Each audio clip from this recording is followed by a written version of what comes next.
All right. Hi, everyone. Welcome to the launch of our private messaging and public harms report. I'm Sam Andrew. I'm the Director of Policy and Research at the Ryerson Leadership Lab, and we're thrilled that you're able to join us today. Today's event is part of our efforts at the Cybersecure Policy Exchange, which is an initiative dedicated to advancing the responsible governance of technology and cybersecurity and digital privacy, together with the Rogers Cybersecure Catalyst and powered by the Royal Bank of Canada.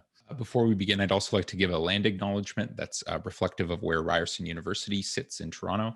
We do this as a symbolic restorative act, one among many to follow and part of a wider and hopefully transformative reconciliation project here at Ryerson. Toronto is on the territory of the Anishinaabe, the Haudenosaunee, and the Huron-Wendat. It's covered by the Dish with One Spoon Treaty, Treaty 13, and the Williams Treaties.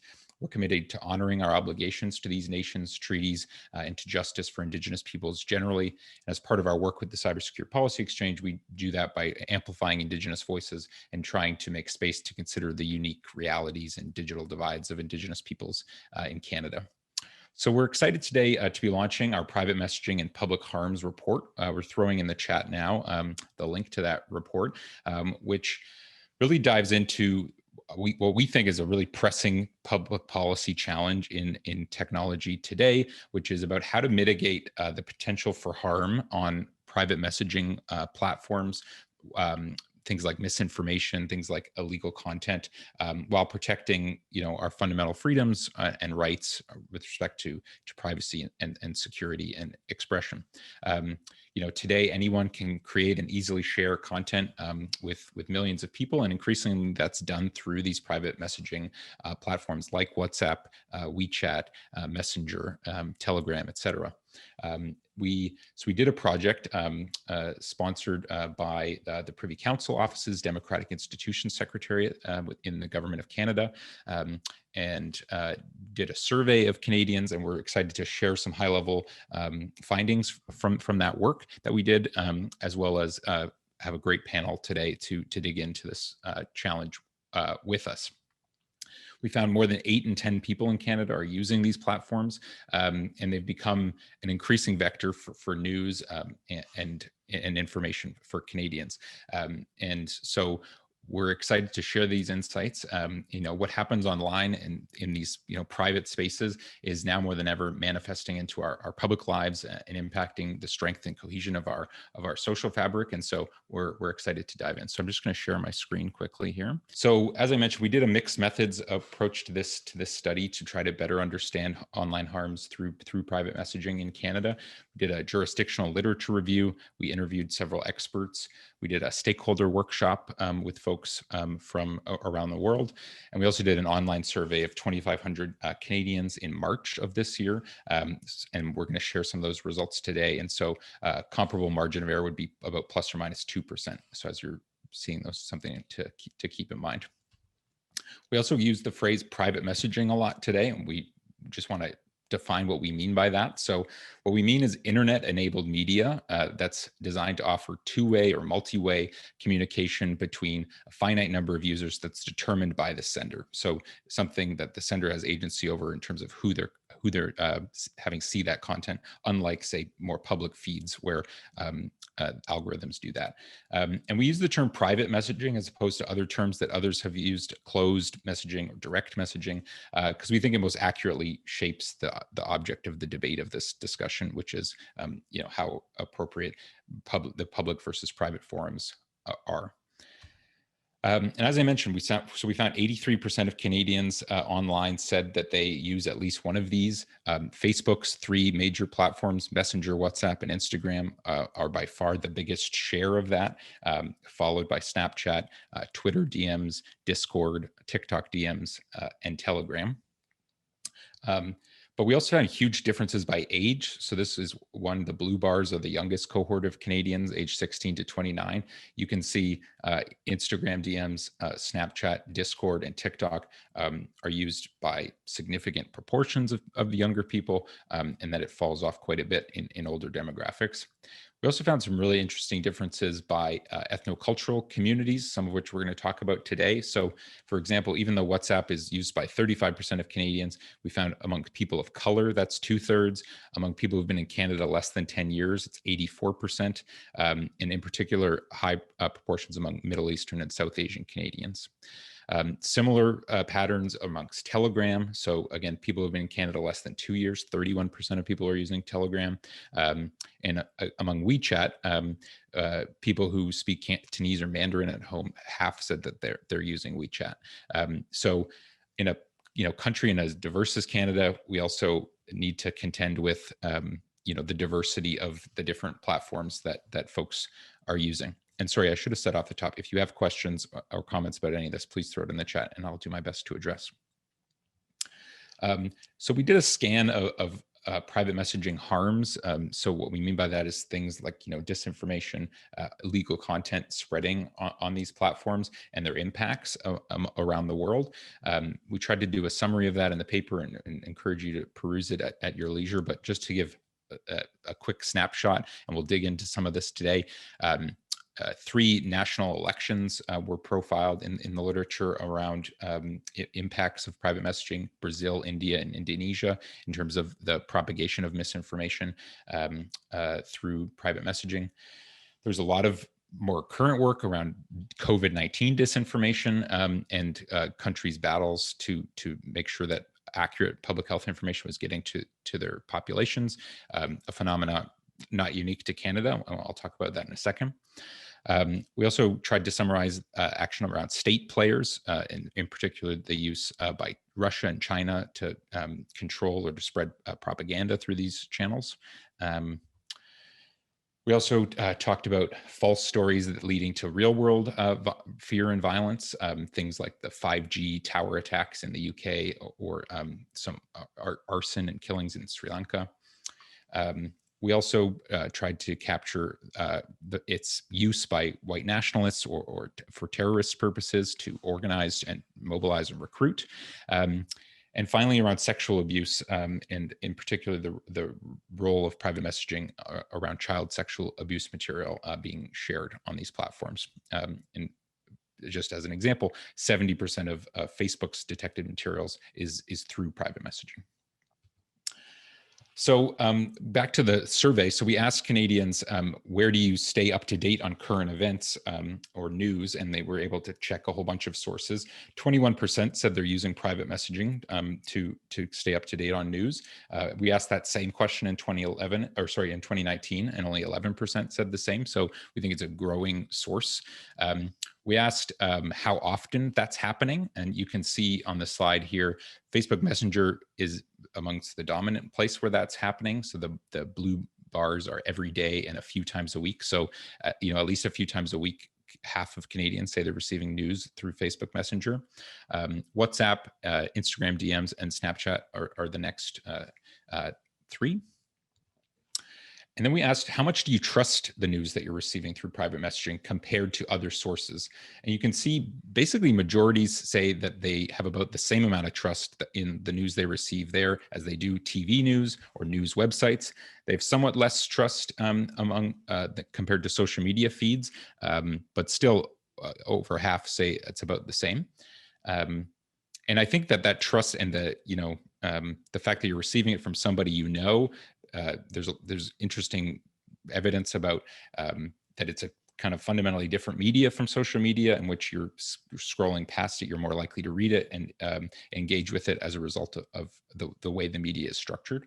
And then we asked, how often are you seeing things that you would consider to be harmful? So we asked about information immediately that they suspected was false. So you can see we have every day, a few times a week, a few times a month. So just if you add up those first 3 bars, about half of Canadians say there's saying at least a few times a month seeing information they immediately suspect to be false. somewhat similar around information that they believed to be true and then later found out was false, and scams. So, phishing attempts and attempts to get personal information came up a lot in this research. Lower proportions, but still quite significant. Still, 1 in 4 saying a few times a week they're seeing hate speech, or sorry, a few times a month seeing hate speech, bullying, or incitement of violence. We asked about the first 2 when somebody said if they received information they suspected was false, to give examples. And we then did some analysis of that. About 40% was COVID-19 related, and a significant chunk of that was related to the vaccines. The next was about the US election, probably unsurprisingly. And then it got into a huge smattering of kind of different conspiracy theories, celebrity news, things like that. And here's some examples of that. So then what to do about all this? So there's, obviously significant spread of harmful information on these platforms. What's to be done? So we tried to profile that in this paper. We won't do it justice now, but I'm just going to quickly go through kind of what we mean by harm mitigation measures, because a lot of the reaction sometimes to this topic is, well, what's to be done? These are private spaces, and it will be what it will be. But the platforms are iterating quite a bit on this, and we're excited to kind of dig into what this could look like while still preserving privacy and expression. So the first and most common is user reporting mechanisms. So the ability in the app to report things that are harmful and have the app follow up on them and either ban the user is the most common ramification. Mandating these functions around user reporting and the associated appeal mechanisms for people who are reported are being advanced in law in the EU, in France, in the UK. We found, with the exception of Signal being the outlier, all private messaging applications being used in Canada have these user reporting mechanisms, but there's quite limited information about Canadian specific stats. Snapchat was among the exceptions that gave Canada specific stats. We did ask Canadians how they feel about these tools, and about a quarter said that they were using them, and 37% found them very effective, 37% found them to be moderately effective, and only 22% said they were not effective. So we thought that was a slight vote of confidence. Also, labels on messages is an increasingly popular tool. WhatsApp is among the largest advancing this. So WhatsApp has introduced limits on forwarding. So once a message has been forwarded 5 times from the original source, they add a label that says forwarded many times, and create limits around how it can be forwarded now then just once at a time as opposed to many people. And WhatsApp says that created a 70% drop in the transmission of these highly forwarded messages after that change was introduced, and others have likewise copied that technique. There's also group messages, and large group messages really blur the lines between these public and private spaces in some ways. And a huge variety you can see on this chart of how big these groups can be, from up to thousands on Telegram and Signal down to dozens in some cases on other platforms. So we found lots of advocates pushing different proposals around how to create more friction on group messages from spreading viral content. So things like size limits, things like mandatory opt-in so that you can't receive a group message directly, and limits on broadcast features, the ability to send identical messages to many people. We asked Canadians if they were participating in large groups. So 17% said that they were participating in a group that had 50 or more people, and 34% of WhatsApp users said they were part of a group with people they didn't know. Then there's tools, and I'm sure WhatsApp will speak to this, to try to enable information verification, add context to what people are seeing without breaking encryption. And so WhatsApp is trying an innovation around this with the magnifying glass icon on these highly forwarded messages that links to a Google search of the message content to try to give some agency to users. And I'm sure our panelists will get into this. And then things that are not being done as much, but there are advocates pushing for, is something called client-side scanning. And what that is basically proposals such that a database could be created of what is harmful material, that could be downloaded to users' devices without breaking encryption, and then your messages would be scanned against this database, and potentially warning labels could be added to things like fake news, for example. We thought that was an interesting idea. It obviously has many different trade-offs, but we asked Canadians at first glance, we described this phenomenon, what they would think about that. And you can see 29% were strongly supportive and 25% somewhat supportive. So at first blush, not strong negative reaction to that idea. We also talked a lot in our paper about platform transparency, that so little of this is well understood, and how much is happening in each country in terms of user reports and takedowns, bans. We don't quite understand. And so the EU is advancing in law ideas to have some of this be more transparent. I'm just going to skip that slide. But so we created recommendations at the end of our paper, 3 for the Government of Canada specifically. So one is to continue to invest in some research around this and to better understand it in the Canadian context. The second is what I just mentioned around transparency in encouraging better understanding of what's happening through some mandatory and ideally audited reporting. And then finally, the Government of Canada, to its credit, is investing quite a bit right now in digital literacy efforts of various types. But in our work and in our with stakeholders, not a lot focuses specific on private messaging media. A lot of it's focused on social media feeds, and that we think there's an opportunity to think about what programming could look like that builds resilience to disinformation in this media specifically. So we're excited to dig into this. That's the presentation of the paper. I'm going to pass it to Joe Masoodi, who is a policy analyst at the Cybersecure Policy Exchange, who is going to be walking us through the panel. Hello, everyone. Thanks so much, Sam. So indeed, this is a much needed conversation. And we hope that the discussion with our panelists today can illuminate some of the complexities and challenges of controlling the spread of disinformation and other online harms through private messaging.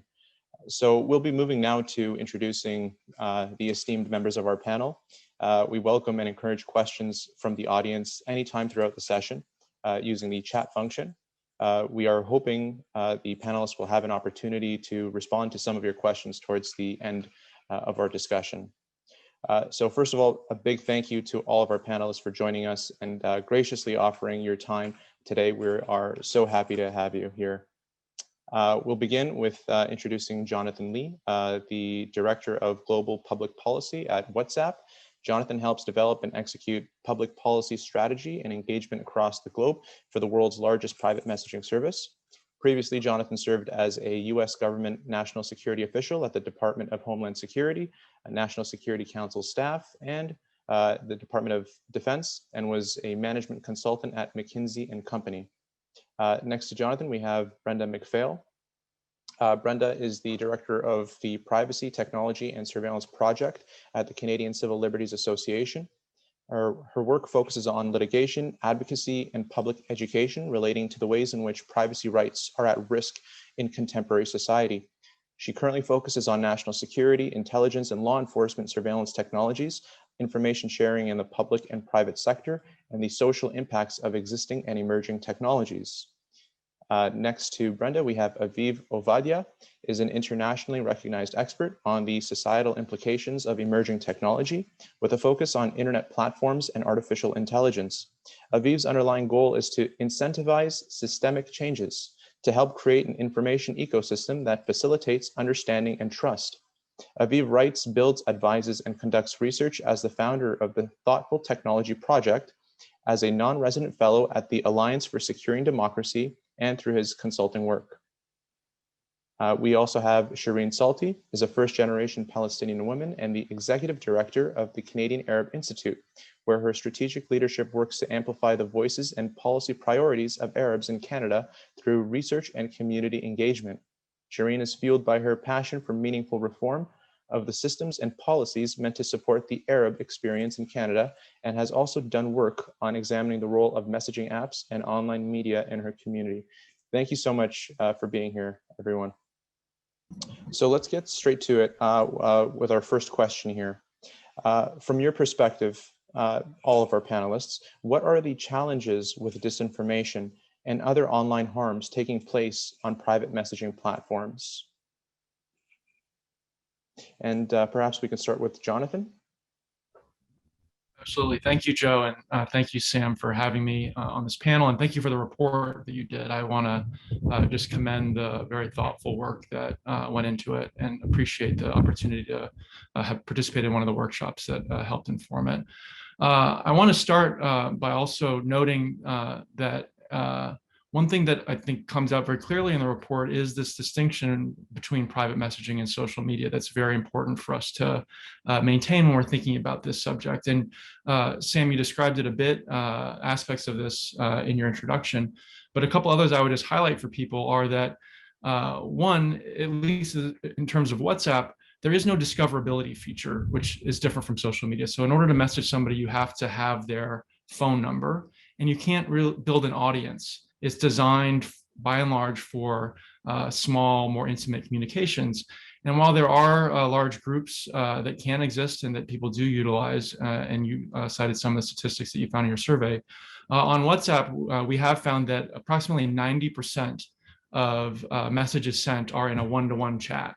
And also the vast majority of groups on WhatsApp are 10 or fewer people. So really there is much, and in fact, most communication happening on WhatsApp in these smaller, more private, intimate settings. But of course, there are the use of groups that we have to think about. And I think the other thing I would point out too, and your report does a great job describing this, this is absolutely true for WhatsApp, is that we are an end-to-end encrypted messaging service. And what that means is that we don't have the ability technologically, to see the content of people's messages. And we feel very passionately about this as the best way to protect the privacy and security of people's private messages when it comes to private messaging. And so I also am very appreciative of the fact that the report examined ways to address online harms without looking to get around encryption or break encryption, as so many other and candidly less thoughtful treatments of the subject tend to do.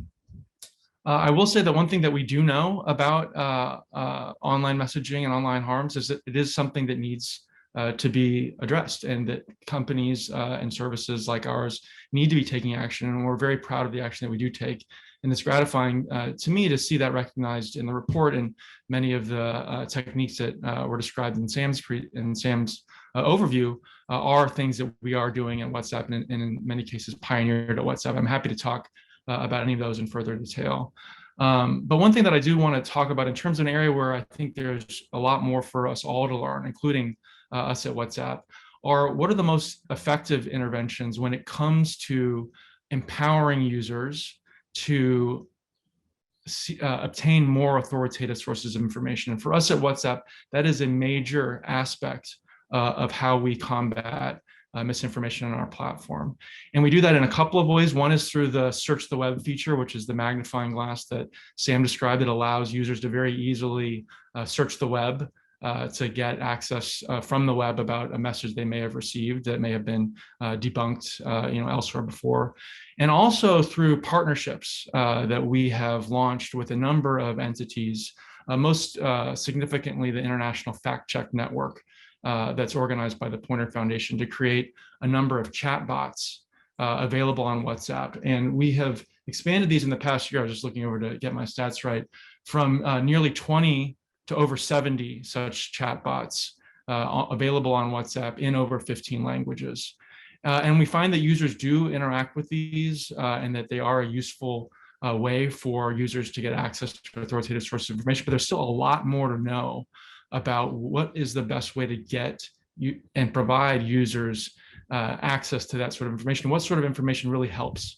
Because there is a lot of research out there that shows that misinformation travels faster than real information. And so what are the sorts of tools, techniques, approaches that we collectively as a community that cares about this, and we as messaging providers can make available to users to help ensure they have access to the sorts of things that will help address some of the harms of misinformation.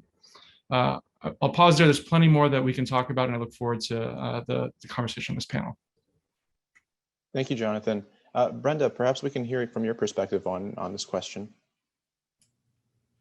Sure. First of all, thank you so much for having me here today. I think it won't be a surprise, given my role at the Canadian Civil Liberties Association in looking specifically at issues of privacy, technology, and surveillance, that my perception of the challenges with the online harms of private messaging platforms in this context, very similar to Jonathan's, is heavily influenced by the fact that we are, in fact, talking about private messaging platforms. It's really important in conversations about disinformation, and there are a plethora of those conversations happening in different contexts all over the place right now. It's a hot topic because it's a thorny and rapidly growing problem for all the reasons you lay out so very well in this report. But we still need to keep in mind the myriad of other harms to rights and freedoms that individuals all over the world, including human rights defenders and journalists in particular, face that stem from excessive surveillance of their communications.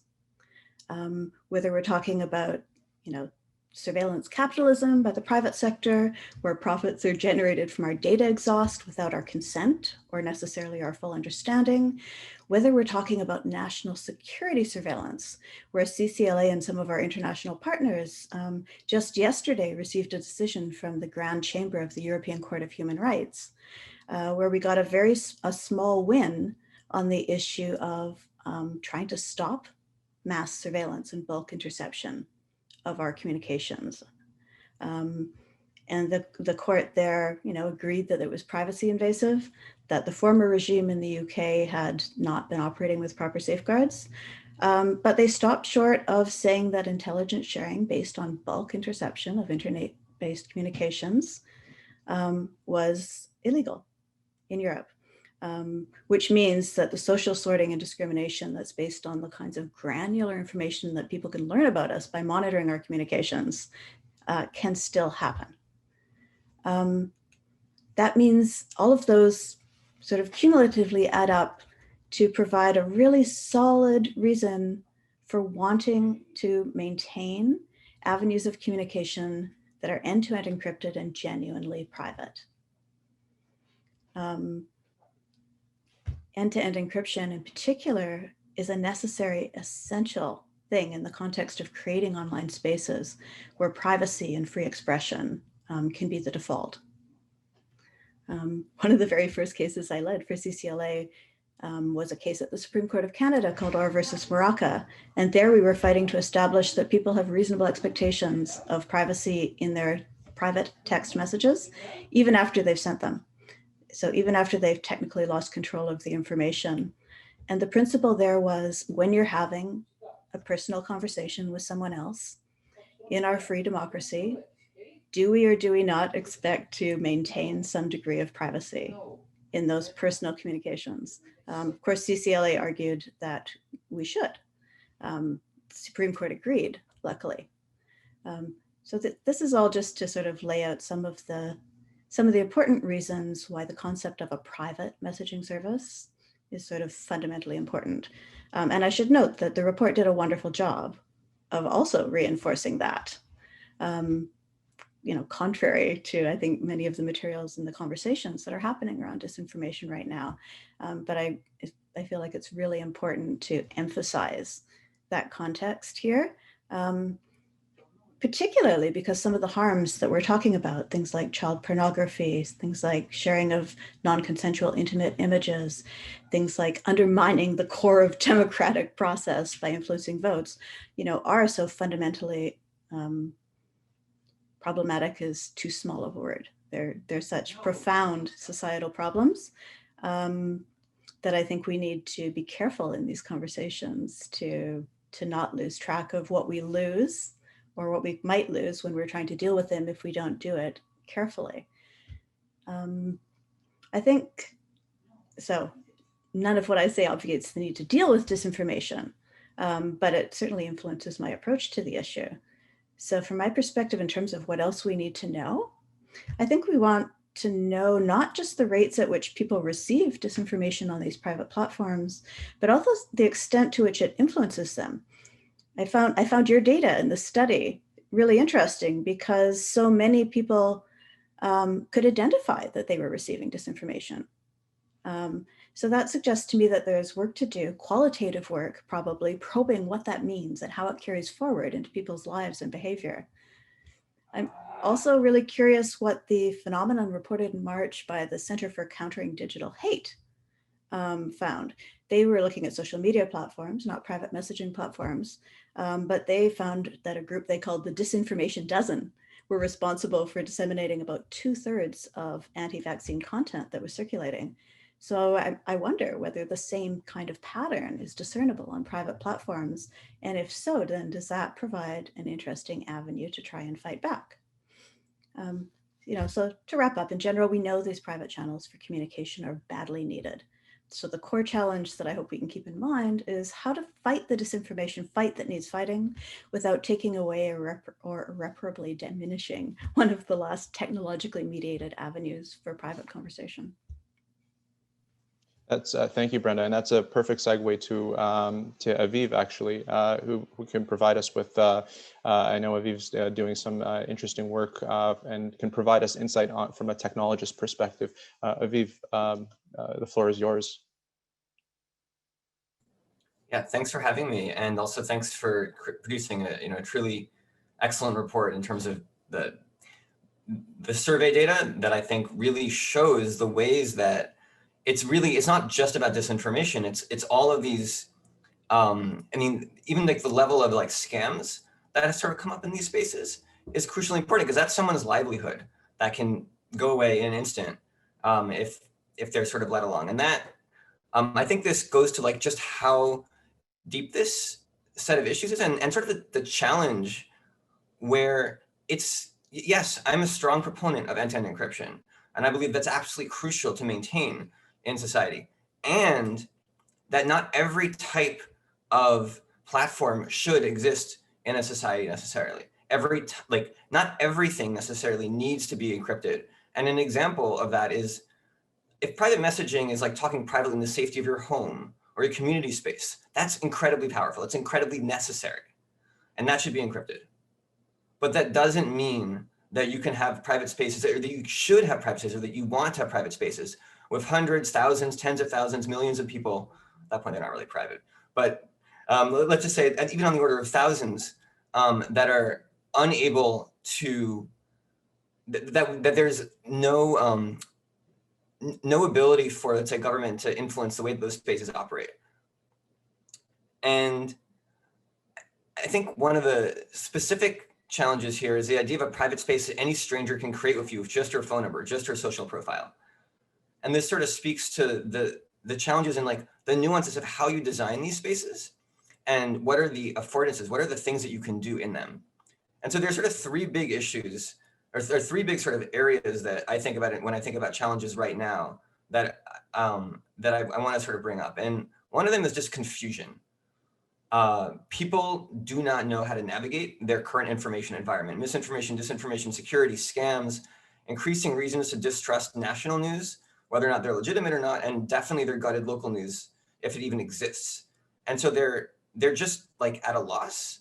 I spoke with Jessica Johnston at Civics, an amazing Canadian organization for digital literacy yesterday, and she's like people just don't know how to handle the information that they're seeing, and the ground is shifting under them as the technological landscape changes.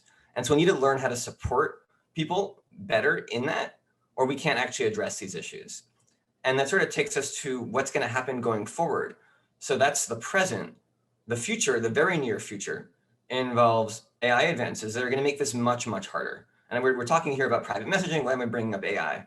It's because recent advances are making it easy to, for example, generate arguments. This is a study that just came out a few days ago that changed the opinions of 50% of people who are, this is AI generated arguments, change the opinions of 50% of people around sanction policy toward China, right? And that's a very concrete and specific example. And I don't have, context time here to go into all the details of what that really looks like. I'm just sort of giving very broad brushstrokes, AI.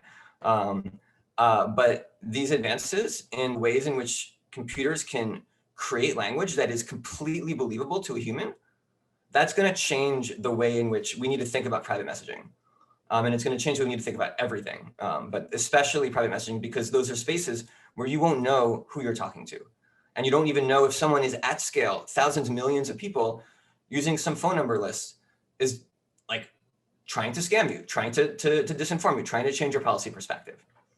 And I think the last issue that I want to bring up, which we're not really there yet, but it will be very, very hard to handle once it becomes embedded in the societal fabric, which is protocols. So we're talking here about platforms, things like WhatsApp, Signal, iMessage.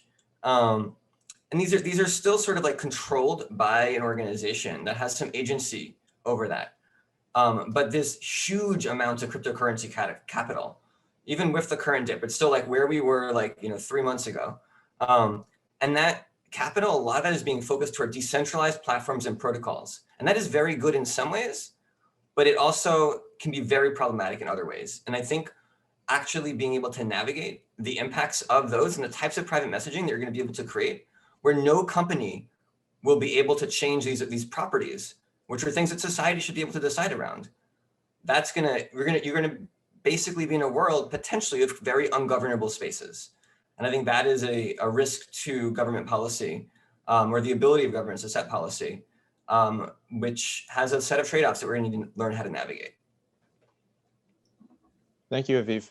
Shireen, it'd be great to hear your perspective on some of the challenges of disinformation and other online harms that are taking place on private messaging platforms. What are some of the things that we kind of, what do we know, and what is it that we still need to do better in understanding?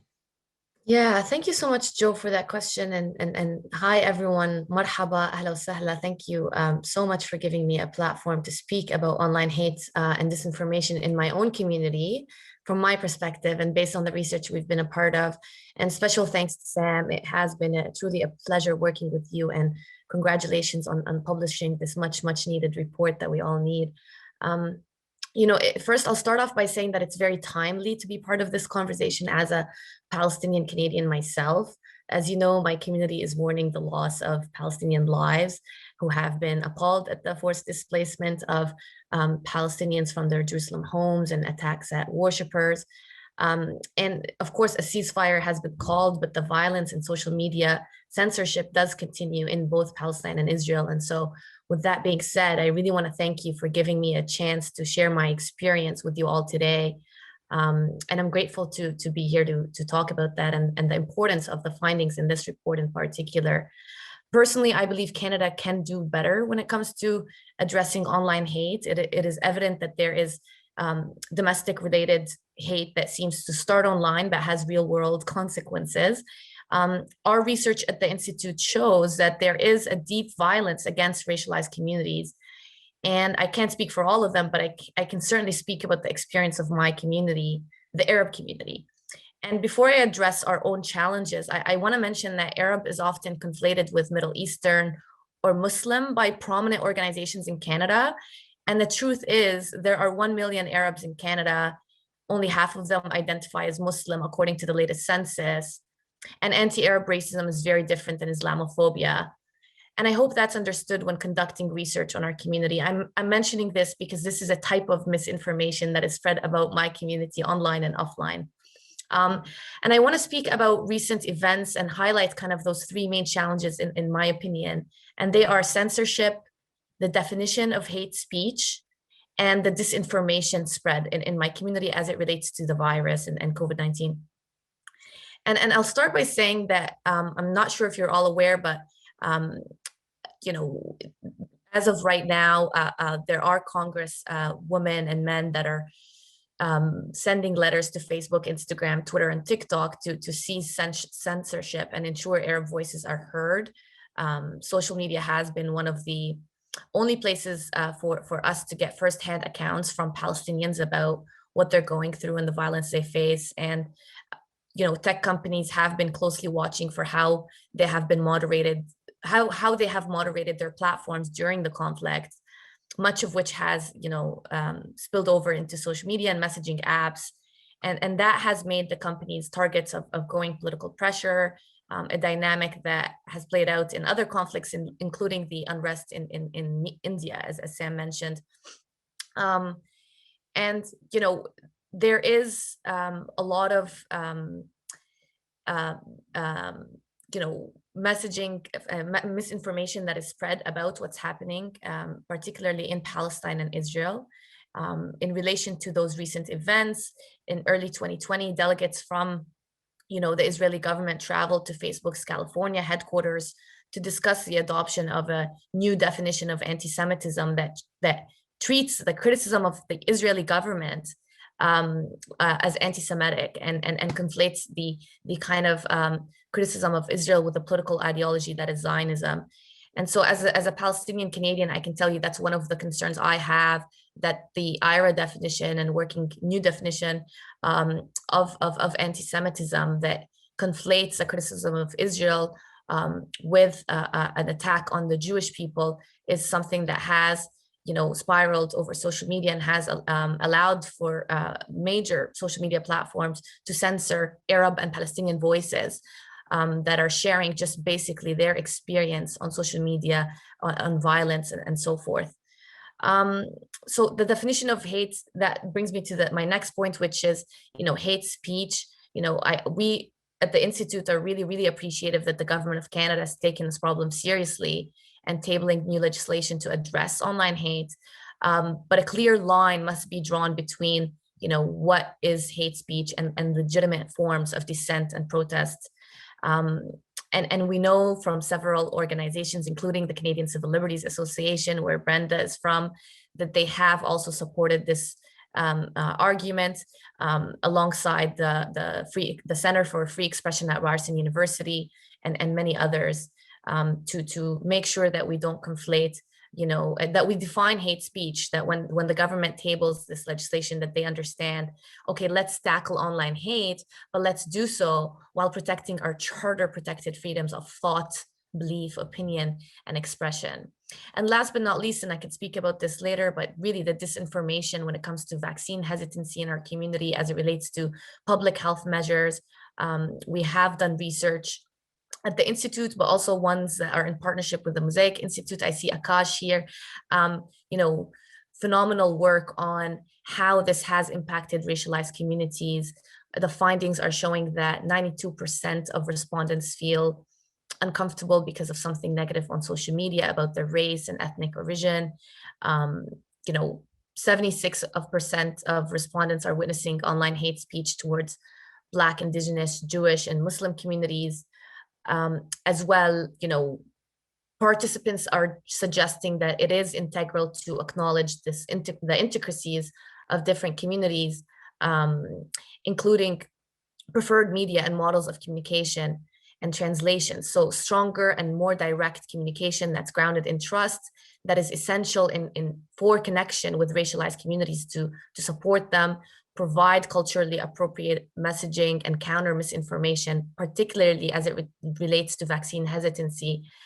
So there is an evident role for community-based organizations like us and leaders like yourself to really engage with government and make this a priority. So again, thank you so much for giving me a chance to highlight these issues of censorship, the definition of hate speech, and really this idea that this information is spreading in racialized communities at a much faster rate, and we need to all collaborate and work together across sectors to combat the spread of online hate and disinformation. Thank you, Shireen. So I gather from what's been said here that that disinformation is very real, that there are consequences to disinformation, that it does manifest itself into real world harms. So we have a question from one of the audience members here that mentioned, well, what is there to do about it? I guess that's really the question. Does government really play a role here in regulating? What can we do to mitigate the harms of disinformation and other online harms that's being spread through or being propagated through private messaging apps? I'll go ahead and pass the floor on to. Would anyone like to take on this first, or shall I select? I'm happy to go first. Go ahead, Jonathan. And just note, appreciate the very important question.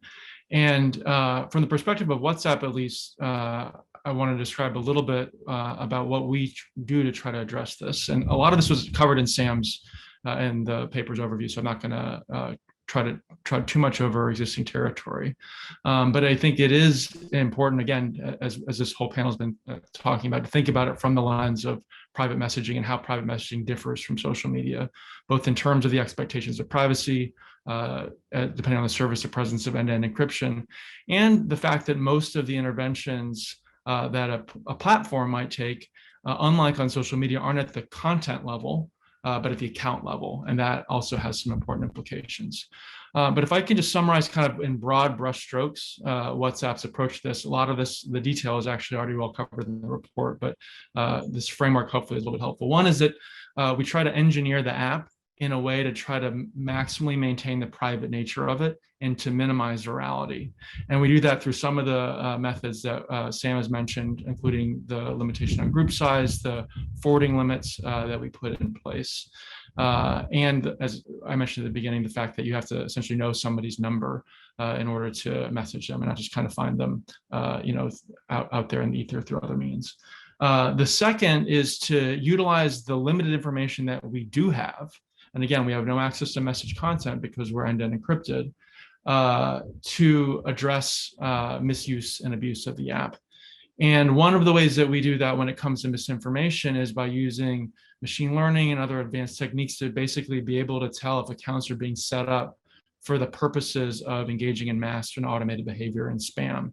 And this comes up a lot in countries where WhatsApp is the predominant messaging and communication service, India, Brazil, for instance, where, in an election context, for instance, we'll see accounts that are set up basically just to push out information, potentially misinformation. And so we have tools that we use looking at how the accounts are set up to detect and ban those accounts that are acting impermissibly in terms of acting in a mass or automated way.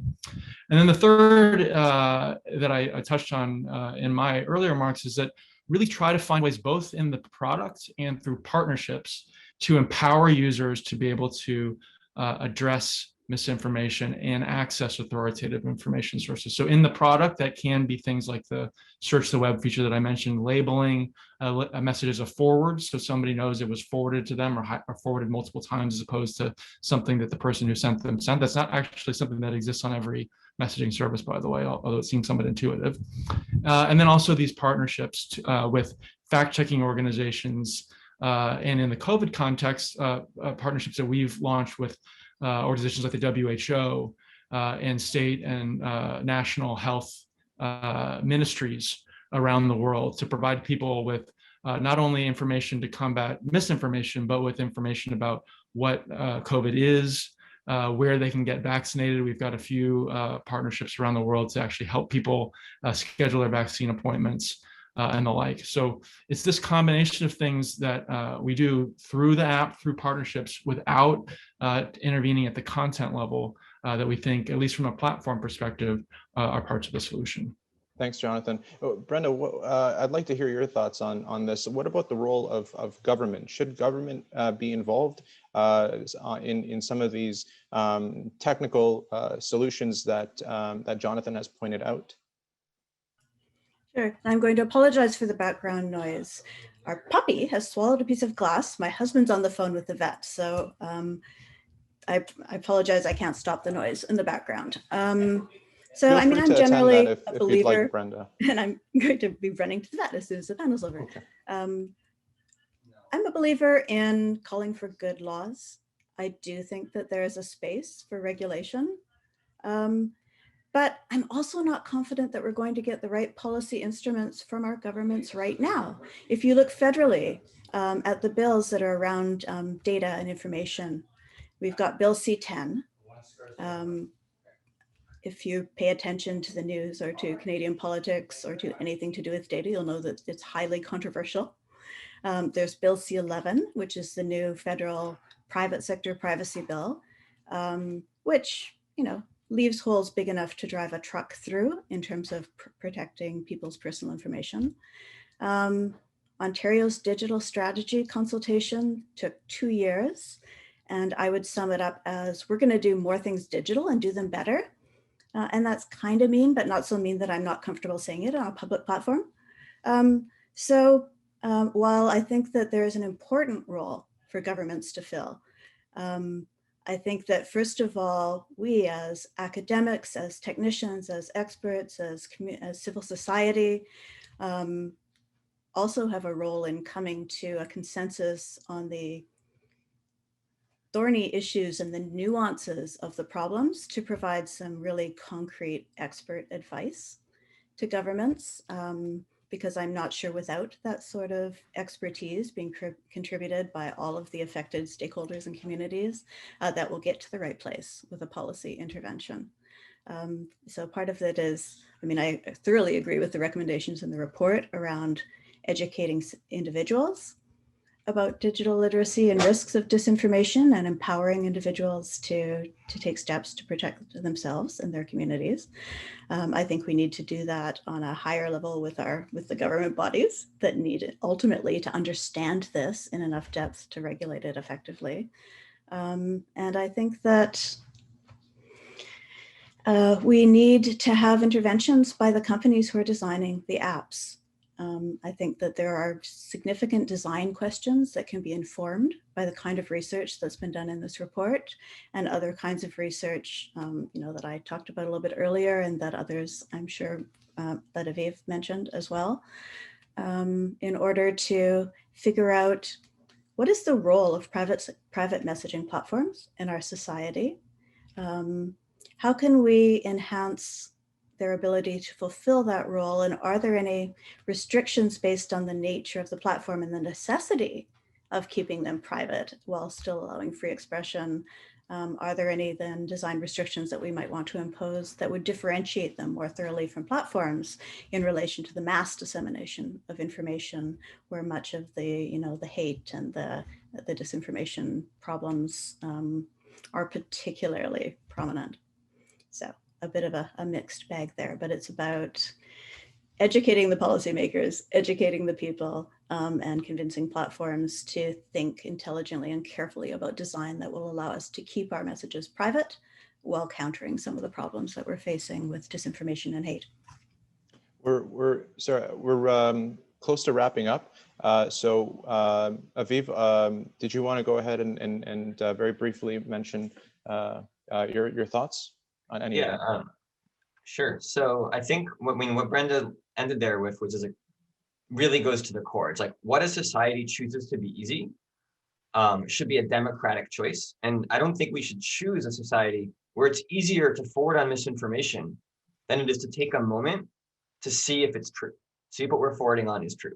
And so grossly simplifying every sort of solution in this space, or at least most of them, there's sort of two categories. There's friction and there's context. And there's a lot that, Jonathan's already mentioned around friction. And I think that, WhatsApp is a leader in this space. It's, being a leader in this space is not a high compliment. It is, there's very, very little work that really should be being done across all these platforms. And I think where WhatsApp, better than everything else in many ways, but really, really behind on where we should be. And I think we need governments to be pushing for a number of different features that need to be built in, that some of the things that Jonathan described across platforms. And we also need to fund significant work on additional things that need to be done. And this is not just like, oh, it doesn't really matter when this happens. This is a race against time, because you have this sort of this issue like disinformation and misinformation ratchets, where as the extent of disinformation in the society increases, the likelihood of actually addressing that, the capacity to address it goes down. And also the technological advances that are supporting it are accelerating faster than the platforms are actually creating the tools that need to address it.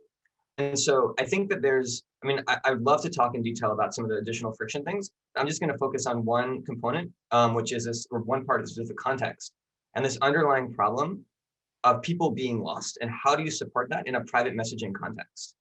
And there's two parts. Like one of them is like, we need literacy education. That's been talked about. Online literacy digital literacy, media literacy, there's many civic literacy. All of these components are crucial. And, you know, I mentioned this work by Civics earlier. Like that recent work, and it's hot off press, is that, you know, there'll be a report on it, I think, in a few days or weeks. But I have permission to share it, which is that 9 out of 10 Canadian students fail basic tests of online literacy. They're doing as badly as the US here. So you want to take that seriously. And adult Canadians and teachers may do even worse. And the good news is that it can be taught. The same study, you know, showed that short amounts of training, students are almost an order of magnitude better. And this can be scaled up not just across the Canadian school system, but within the platforms themselves. And that's what I think and needs to be supported, funded, pushed for by government. And in particular, we need new types of platforms that take information from these platforms. So for example, you're on WhatsApp, you put that magnifying glass that Jonathan talked about, and it looks stuff up on Google, and that's totally useless. I mean, it's not totally useless, it's almost useless, because Google is not made for getting an article, getting a giant like chain message, like a scam. Like, it's not made for like helping you sort through that. You need a new type of thing, not a search engine, but what I'm calling a contextualization engine. And we need funding to help not only build these sorts of systems, but also provide the context that these systems provide to the public. And this is not a censorship approach. You're just providing additional tools, additional information, and you're supporting people in gaining that literacy through the actual technological tools that they're using. So that's what I see as sort of a really, really big lever, in addition to the friction, in addition to client-side context, which, you know, here has been referred to as client-side scanning, like providing context in the app itself, which WhatsApp says it doesn't do, but it actually does do. Because if you get a link with like a fake character in it, like, it will tell you that. It is scanning your message to tell you that. And that's just a very, very basic version of client-side context or client-side scanning. Thank you. So Aviv. much more to talk about here. I'm sorry I took up too much time. I want to hear what you have to say too, Shireen. Well, thank you, Aviv. Shireen, so we've got final, or we're just about to wrap up. So final word, Shireen. You know what, thank you so much for giving me the final word. I'm all about action. And I think, you know, action is in terms of, I can't stress the points that Aviv and Brenda made, you know, specifically the work of the Canadian Civil Liberties Association and Civics. So I won't add more to it. I think that was clear and straightforward. But from my experience, I think it's important for cross-sectoral approaches to come together now more than ever. Research institutes like us that conduct research by the community for the community, it's extremely important. And why I'm saying that is because it's important for the Arab community also to be part of the research that will be invested to look into disinformation and other online harms on private messaging from beginning to end. So not just bringing the communities at the very end of the process, but actually involving them from the consultation, from the understanding of the race-based data collection that you are collecting, and various kind of methodologies that you will carry out to better understand which community is facing what and why. I think that's the best kind of recommendation, but ultimately I support the recommendations that were presented in the final report that the Ryerson Leadership Lab published. And again, thank you so much for all your important work. Thank you, Shireen. Thank you to all of our panelists. I'll pass the floor over to Sam Andre for final remarks. Thanks very much. And we're really just scratching the surface. This is obviously a really complex challenge. We did our best to try to summarize it in the report, and thanks for all the kind words, but I know we're not doing it justice, and there's really some fascinating dialogue happening in the chat. So, and we appreciate everybody coming and engaging. We are going to post this recording, and the conversation, I don't think should stop here. We're going to continue to convene and do more work in this space. So we really appreciate everybody taking the time to engage with us. And, you know, really, we're just getting started and better understanding this in Canada and around the world, and what can be done. So thanks very much. And thanks to our partners, the Rogers Cybersecure Catalyst and RBC and the Government of Canada for sponsoring this project in particular, and more to come on this. Thanks very much, everyone. Hope you have a great rest of your day.